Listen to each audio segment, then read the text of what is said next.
Պան եթե կարելի է ձեզ հարց ունենք։ Պան Վանեցյան, նախ այս նախաձեռնությունը որքանով կարող է այսպես ասած ազդել իշխանությունների այն դիրքորոշումների վրա, որոնք նրանք այսօր արտահայտում են։ Հնարավոր է հետ կանգնեն այս կոշտ դիրքորոշումից տեսնելով, որ հանրությունը եկեղեցու կողքին է։ Անկեղծ ասած, ես շատ մեծ հույս ունեմ, որ տենց էլ լինելու է։ Ու եկեք ի սկզբանե տարանջատենք այսօրվա մեր հավաքի նպատակը։ Սա քաղաքական հավաք չէ, սա զուտ հավաք է ի աջակցություն մեր եկեղեցուն, հայ առաքելական Սուրբ եկեղեցուն եւ մեր վեհապարին։ Ուղղակի որևէ մեկի մտքով չէր անցնի, որ ինչ որ մի օր Հայաստանում մենք կկանգնենք մեր եկեղեցու պաշտպանությանը։ Դա, չգիտեմ, ամենավատ երազում չէին կարող նման բան տեսնել, ցավոք սրտի դա էլ տեսանք։ Տեսանք Արցախի կորուստ, տեսանք հազարավոր զոհեր, տեսանք հայրենիքի ուրացում եւ ցավոք սրտի տեսնում ենք մի բան, որը էլի չէին կարող պատկերացնել։ Ժողովուրդը ես կարծում եմ այսօր մեծ բազմությամբ կլինեն այստեղ եւ իրենց աջակցությունը կհայտնեն հայ առաքելական Սուրբ եկեղեցուն եւ վեհապարին եւ իշխանությունները նաեւ կտեսնեն, որ եկեղեցին ունի իր հետևորդները, իր նվիրալները եւ իր պաշտպանները։ Փաշինյանն իրեն համարում է եկեղեցու հավատարիմ հետևորդը, ավելին խումբ է ձևավորելու մասին հայտարարություն է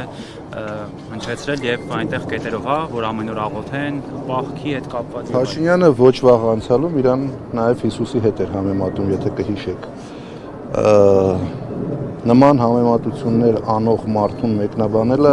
անշնորհակալ գործ է։ Ի վերջո նպատակը ո՞րն է, պարոն Վանեցյան։ 2018-ին եղավ փորձ հեռացնելու կաթողիկոսին, բայց կարծեք թե հետ կանգնեցին։ Հիմա նպատակը ո՞րն է, կրկին վերսկսելու այդ գործընթացը։ Եկեղեցին մեր պետության հիմնասյունն է։ Եկեղեցին դա այն հիմնական ինստիտուտն է,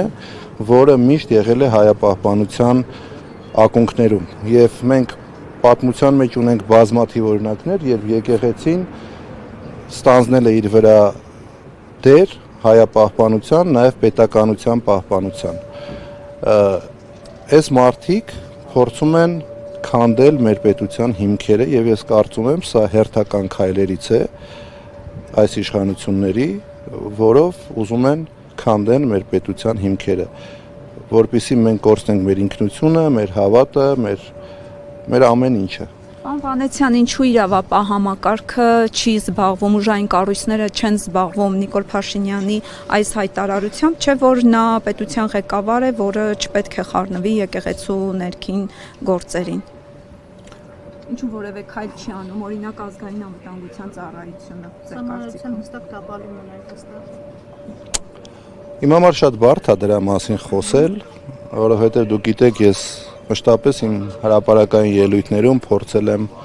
չթիրախավորեմ իրավապահ համակարգին, մասնավորապես ազգային անվտանգության ծառայությանը, թույլ տվեք եւս այս անգամ թողեմ այս